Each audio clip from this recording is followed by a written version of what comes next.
Welcome at the Biomechanical Research Laboratories of AESCULAP.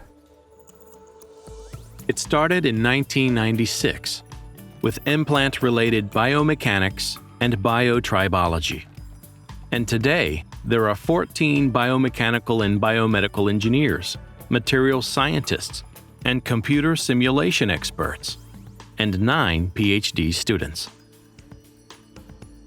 We work in research collaborations with clinical and research institutions in more than 15 countries. Since 1999, we have had international delegates to ISO and ASTM International to develop new test methods and set international standards.